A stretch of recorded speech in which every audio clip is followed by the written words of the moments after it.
Hello, this is RV Vagabond Jerry, and if you have been following me on my YouTube channel for a while, you may have noticed that I very rarely do a video that is about me, RV Vagabond Jerry. Jerry Dixon is my name, and that's because my channel, RV Vagabond Jerry, is about what I'm doing, not necessarily just about me. Because I think what I do in my RV traveling is much more interesting. Well, today it's going to be a little different.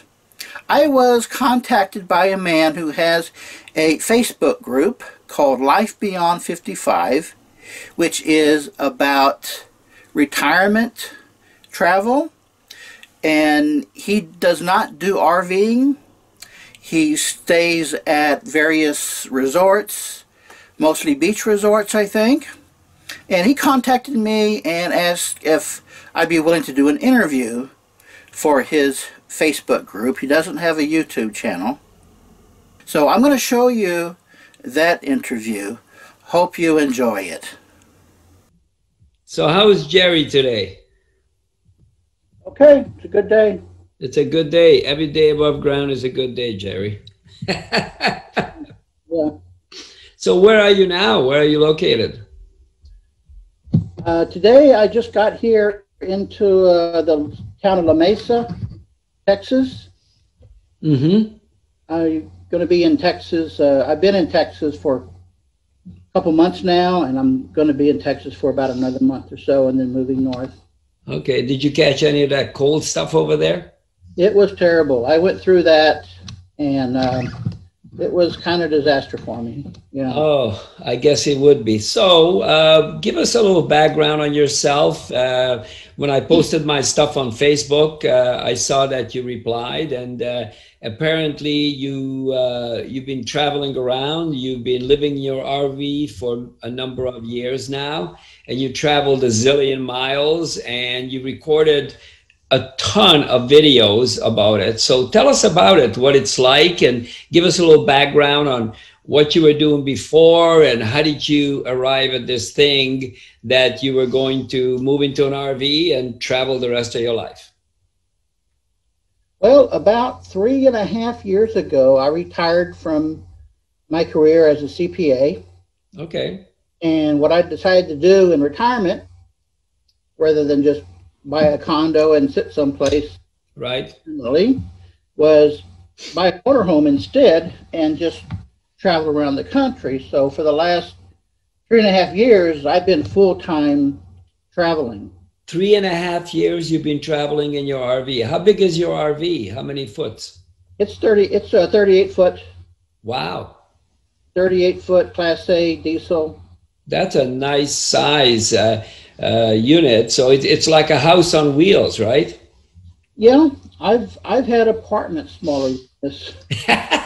How many square feet would it be inside? How much room is there? Is there like a 2-bedroom, 3-bedroom, fireplace, backyard, and all that? Yeah, it's got a separate bedroom. Yes. And a combination living room, kitchen, and dining room. Okay. And it's kind of like living in a small apartment. Like a small apartment. Yeah. Okay, just for curiosity's sake, you said it's 38 foot. There's 2 questions I have for you. Number one, what does something like that cost? Now, it would probably be maybe $250,000. 250,000. That is like a house on wheels. Yeah, it costs more than it definitely costs a lot more than a typical house. Okay. It's got so much more complications in making everything technology work together. In a home, you know, it's really fairly simple.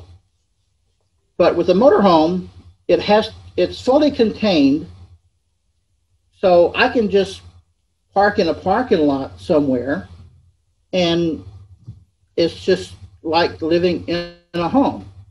And Right. to get everything to work self-contained, it takes a heck of a lot of technology. Yeah. So do you plug it in, or is it self-contained from a standpoint of that it generates, its own electricity? I could stay in a Walmart parking lot for all year long Really? if I wanted to. But you got to run the engine in order to power the whole place, right? No, not really. The only thing I really, as long as I've got enough diesel fuel and propane, Mm-hmm. then and water Okay. All right. things, as long as I've got enough supply of those three things, then I can just exist anywhere for a long period of time. The only place I would have to go somewhere is to dump my waste tanks Okay. and then fill up with fresh water. Okay. How much fresh water does that thing hold? I think it is about maybe 60 gallons. 60 gallons. So it's not that much. So you would have to do it more frequently. I have to dump my tanks and fill up with fresh water about every 3 weeks. Every 3 weeks. Yeah, so I've got enough in storage, and my waste tanks will hold out for approximately 3 weeks before I really have to do it. Of course, a lot of that concerns how much conservation you do with it. Yeah, but I mean, 60 gallons of fresh water, my wife drinks that in a week or a couple of days. She drinks a lot of water. If you're in a situation where you're not hooked up to utilities, then you have to be mindful of conserving. Right, absolutely. Now, let me ask you this. I'm just trying to get some technical stuff here. What kind of a gas mileage do you get with that? It's a diesel. And so it's got like a big V8 or something like that? Yeah, I get 9 to 10 miles a gallon. 9 to 10 miles a gallon. Okay. It's really good because I know a lot of people who have pickup trucks that get much less mileage than that. Yeah, So absolutely. It gets a pretty decent mileage. No, that's not bad. So, and, so what exactly prompted you to say, you know what? I'm going to go and travel the USA. And, by the way, you were just in the US, or did you go to Canada, Mexico, or any place like that? I've been to Alaska. Alaska, wow. And I've been to Alaska once and Mexico once. I still want to do some more Alaska, Mexico, and Canada traveling in the next few years. Okay. And I rarely spend more than a week in one spot. Okay. A lot of times I'm just spending one night and then I'm off, 2 or 3. But I rarely spend more than a week in one place at a time, because after a week anywhere, I'm pretty bored. Right. I'm ready to move on. Yeah. So you have internet obviously on there. Do you have your own internet? I get all my internet through my cell phone. Oh, your cell phone, and so you got a pretty good plan then, I gather, because in order for you to communicate, you would need that. Yeah, I've got unlimited with 75 gigs a month, unthrottled, and I rarely go over that. So Okay. we got internet plan, yes. Yeah. So let me ask you this. I've thought about getting an RV and traveling around and all that. And my brother did that for almost a year. And then he got sick of it and went back and, he sold everything first and then bought the RV, traveled around, went down through Mexico all the way to Costa Rica. And then he turned around and came back and he said, okay, I had enough. And he bought himself another place and now he lives in Eastern Canada. And, he was looking at it and he was weighing out the cost of what it costs to run it and all that kind of stuff. And so now he's got a small place that he lives in. and he just ended up having a brand new RV built, but a small one, nothing big, nothing. And when I say RV, okay, let me clarify, more of a trailer, because he decided instead of having an RV that was all self-contained, he decided to get himself I think a Subaru Outback, or one of those, you know, like utility vehicles, and then he had a trailer built, and it was about $50,000-$60,000, and it's fully equipped, and him and his wife can travel around and hang out. So I guess my question to you is, what does it cost you on a monthly basis to maintain the home front, if you will? Okay, you know what I mean? It's like, yeah, I have electricity here, I have internet I have, I have gas, you know, for my hot water tank and all that kind of stuff. I have all of this. It costs me X number of dollars. What does it cost you per month to run just that whole thing? I have never in my life calculated my monthly expenses. Really? I really don't care what my total expenses are per month. When I buy things, I really scrutinize what I buy. Okay. Price shop various things, but I go to the trouble of figuring out how much I spend in a month. Right, right. Of a life like this mainly depends on how much you travel. Right. Some live in RVs, and they're in an RV park, and they never leave. Yeah. It's like living in an RV. Right. But they're not a traveler. Right. And then people pay a considerable amount of rent, but I don't pay a heck of a lot of rent. Right, because you're always moving, so you can park in different places. You do go to RV parks sometimes though and hook up? I would say in the summer I stay in RV parks or someplace where I can get electrical hookup 90% of the time. Okay. Mainly because in the summer, I need my air conditioning. Yeah, I guess so. Yeah. And if I only need air conditioning like for overnight, then it's no big deal. I can run my air conditioner in a Walmart parking lot using my generator. Okay. If I'm going to be someplace all day long, and I want to run the air conditioner all day long, then I want to be at a place where I get hookups. So in a place during the summer, then it's 90% of my time in hookups. Now, in the winter, I only in RV parks maybe 10%. 90% of the time, I'm just staying in a parking lot somewhere. Yeah. Okay. Yeah, because so I prefer to travel really in the winter, mainly right.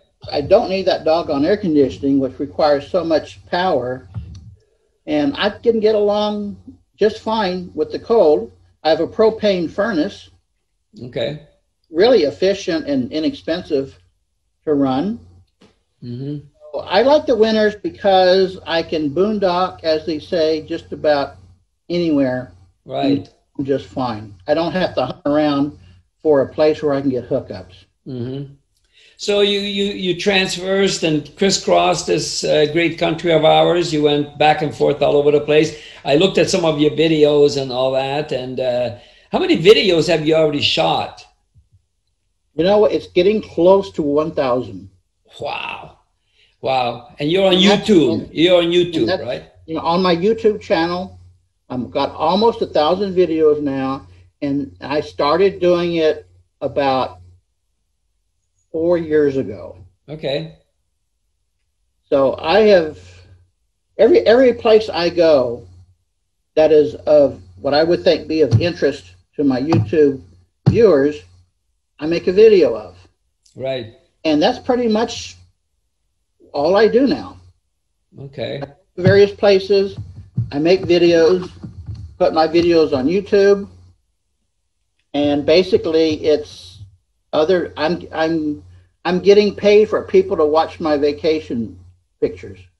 Okay, so you monetized it. Yeah. Okay. From YouTube every month. I'm sorry. And I'm sharing my basically vacation videos with people. And not only are they willing to watch them, but I'm getting paid to do it. Oh, okay. Well, that makes sense. You might as well supplement your pension and, make sure you give information out, because it could be very helpful for individuals as they travel around the country or thinking about doing something like this. And, that's very helpful. So I thought that was pretty neat, the way you do it. And that's fantastic. So here's a question for you. What has been the biggest challenges for you living in an RV, traveling around the country? The biggest challenge is when I need something repaired in the motorhome. Mm-hmm. And when I go to an RV repair shop, they say the same thing every single time. Come back in 3 weeks. Oh, wow. They want to make you an appointment 3 weeks away. Never 2, it's never 4. Sometimes it's always 3 weeks, no matter where in the country you are. They always tell me, come back in 3 weeks. And the problem with that is 3 weeks, I'm going to be in 6 states away. Right. I'm just passing through town. I may be here for just a couple days. I'm not going to sit here for 3 weeks waiting to have time to work on me.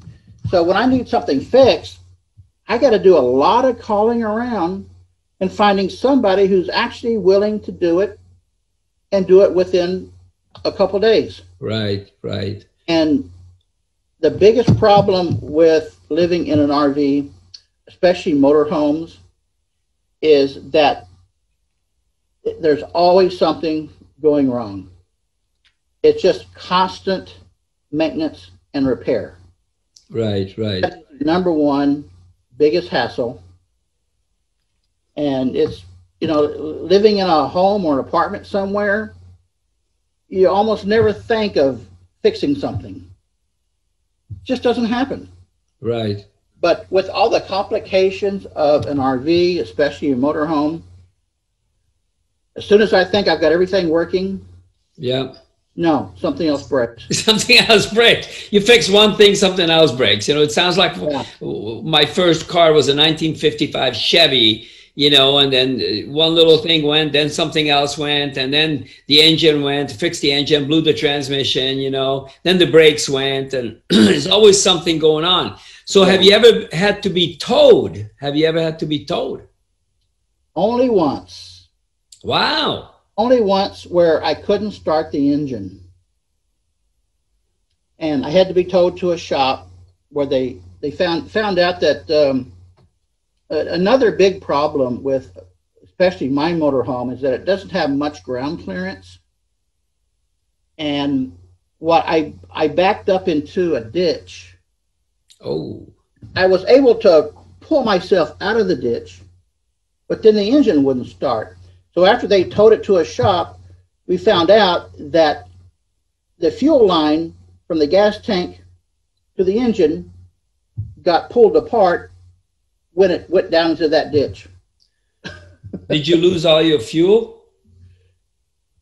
Not all of it, but it was, they saw it dripping. They saw the fuel dripping down, and that's how they knew that that's what was wrong. Wow. Wow. It must have taken a huge tow truck to pull you out of there and to tow you in. It was kind of scary because they didn't put me up onto a bed. There's not a bed big enough. Right. So they just had to pull it. And they lifted up the front. And then the back was dragging on the ground. The back is dragging, and one of my biggest problems is when I'm going down from like a parking lot to a street, there's that big drop. Drop, and the back end of my motorhome drags onto the pavement, and it always makes me cringe thinking about what is being pulled apart there. Right, right. When the bottom of the motorhome actually is dragging on the pavement. So as they were towing it, my mind was just saying, oh God, what if they're dragging it back in on the ground. I think I only had maybe an inch or two clearance. Yeah, that's exactly what I was thinking about. When you said we have to be towed, I'm visualizing this thing. It's 38 feet long. You got the wheels at the front, you got wheels over here, but you got a bunch of overhang at the back. So, you know, as they lifted it up, I had that happen, you know, in a very different way. I had to bring a Mini Cooper from New York to here. And just the way it has low clearance, and trying to get it up on that trailer that I was going to get it. I rented a trailer from U-Haul and just couldn't. We had a heck of a time trying to get that thing up there, you know? And then once I got it on, when I got down here to Florida, trying to get it off the trailer, that was something else. I had to jack it all up and kind of roll it down. And so I can imagine on a big unit like that, it would be pretty challenging. It really made me nervous, I tell you. Yeah. Yeah.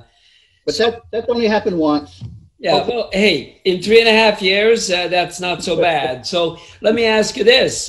Is this the sort of the end of the line for Jerry from a standpoint of you're just going to continue doing this till the day you exit? I will continue traveling around in my motorhome as long as I'm physically and legally capable of driving. Right. How old are you? How old are you, Jerry? I just turned 70. Okay. So it could very likely get to a point to where I have some health problem that I can no longer drive anymore. Right. That's what'll end it. Right, right. So yes. I'm gonna do this as long as I can. So you're feeling good. You're in pretty good shape, and you're okay. That you travel around. Do you need a special license to drive an RV that big? Some states you do, and the state that I'm licensed in, yes. In fact, I had to take 6 tests. I had to take a written and driving test for a car, a written and driving test for a motorcycle, and a written and driving test for my motorhome. To get full license, I had to take 6 tests, my driver's license full. Okay. I don't tow anything. A lot of people tow a car. I don't tow anything, but I do have a motor scooter that I carry on my trailer hitch. Okay, so it's in the back so that you can just kind of park and then go run around. So when I'm parked someplace, I'm going to be here for, you know, a few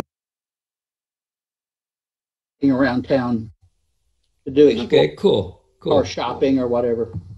Now I have a question for you about something that I'm sure is going to be, you know, people think about. What about safety? How is safety? Have you ever had a problem or anything like that? Is it pretty safe traveling around by yourself in an RV? Well, it depends on what you mean by safe. Not any different than in a car. Okay. You know, but I mean, we're talking about a big RV. It's definitely would be a nice target for some unsavory type individuals that sees this big RV, and you know, they go, oh, here's this senior guy that's driving this RV, so let's follow him around and see when he gets out of there, and let's see if he can take some stuff. Has anybody ever broken into your RV and taken stuff? No. I'm always having that thought in the back of my mind, and I kind of want to be careful where I park it for the night. Okay. I want to make sure I'm parked someplace where nobody's going to mind that I'm there for the night. Mm-hmm. So if I'm not hooked up, if I'm not in a regular RV park where I'm hooking up, then I spend a lot of nights in Walmart parking lots. Yeah, you mentioned that a few times. Is Walmart paying you anything to advertise them? You should call them up and say, hey guys, I will put Walmart on the side of my RV to market you guys, and then you can pay me some money, you know? No, the reason I mention Walmart so much is because Walmart is well known to the RV community to be very welcoming to allowing RVs to spend the night in their parking lot. Wow, I didn't even know that. So that's It's got to on, be very nice. it's even on Walmart's website where they Really? said that RVers are some of our most valued customers. Okay. Wherever it's possible, we allow them to stay overnight in our parking lots. Wow. You could That also do that in other big store parking lots, okay. but Walmart is about the only one that actually invites RVs to stay. Wow. That's pretty So cool. I think I that's pretty do I do all of my shopping at Walmart, just not only for, well, basically for two reasons. One is because it's a one-stop shop for just about anything I need. And I really appreciate Walmart allowing us to stay in their parking lots overnight. So I do all of my shopping at Walmart as much as possible. So do you pick like a 24-hour Walmart where you park? Preferably, yes. Preferably, yes. Yeah, so I'm sure you know all the Walmarts across the country where they're located. Yeah, yeah. There's several websites where you can find the Walmarts, and some of them are in places where overnight parking and parking lots is not allowed. And there are websites where you can find out a particular Walmart whether you can park there overnight or not. Right. Well, that's interesting. You know, it's fantastic. So, what is your YouTube channel called? It's RV Vagabond Jerry. RV Vagabond Jerry. Yes. And so people can see stories about you and information. So if somebody's interested in picking a life of traveling around the country, living in an RV, they could get a lot of good pointers from you, I gather. Yeah, and I make basically two different types of videos, either RV education videos or just travel videos. Okay. About 20% of my videos are RV education and about 80% are travel videos. Oh, all right. Well, that's pretty cool. You know, I thought when you contacted me, I thought that was a pretty interesting thing. I interviewed a lady the other day that I've known in real estate for many years, and she's in an RV and she's traveling around a little bit, but she only goes short distances, doesn't, you know, because being a woman by herself and all that kind of stuff, she's more concerned about safety and everything. So, you know, it's interesting to just see what you're doing. And I know a lot of women who travel in RVs just as much as I do. really? There are a few there's a lot of RV clubs, and there's a few of them that are just for single people. Wow. And they will pick a certain place to meet, and their members who want to will go to that place and they'll stay there for a while. And they'll have campouts, they have dinners together, they sit around the campfire at night, and Wow. basically just to associate with other RVers. And most of the RV clubs are for anyone, and I've been to a lot of those. Most of them are couples, you know, married couples. And I kind of feel out of place because I've been to some of those where it's 20 couples and me. Yeah, that would be a little uncomfortable. But when I do hang out with RV clubs, I like to go to the ones that are for single people only. Good. I'm single, and I feel more comfortable with a bunch of other singles than with a bunch of couples. If I may ask you another personal question, were you married before and do you have children? No and no. No and no. Okay, so you are a hardcore, true blue single dude. Yeah, I've always lived alone, and I suspect I always will live alone. Yeah. Hey, listen, you know, different lifestyle for different people. You know, I live in a place called Latitude Margaritaville.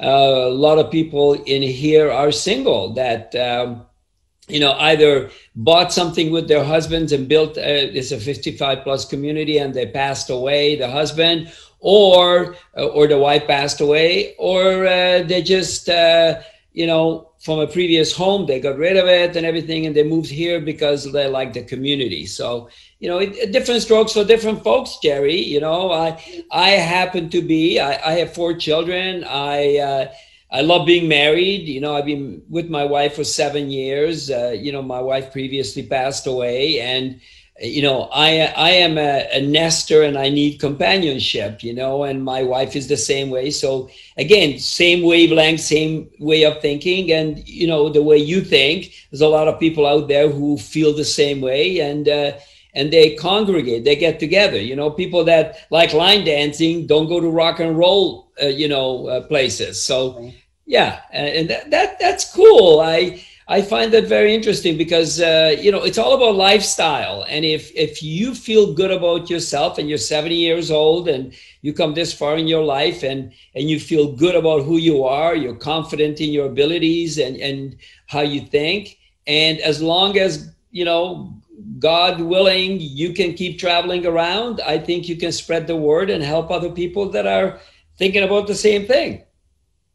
Yeah, that's what I'm doing. But before I retired, I always, you know, lived in the same place for a long time. Mm-hmm. I would typically live about 8 years. I tend to move once every 8 years when I was living and working, you know. But now that I'm retired, I don't have any work obligations. I don't have any family obligations. Right. I can go whenever I want, wherever I want. Yeah. And I've got a lot of trips planned coming up in the next few years, places I want to go, and I'm really enjoying it. So good. People ask me why I do that. My answer would be, what else would I do? Hey, listen, you know, I remember one place all the time.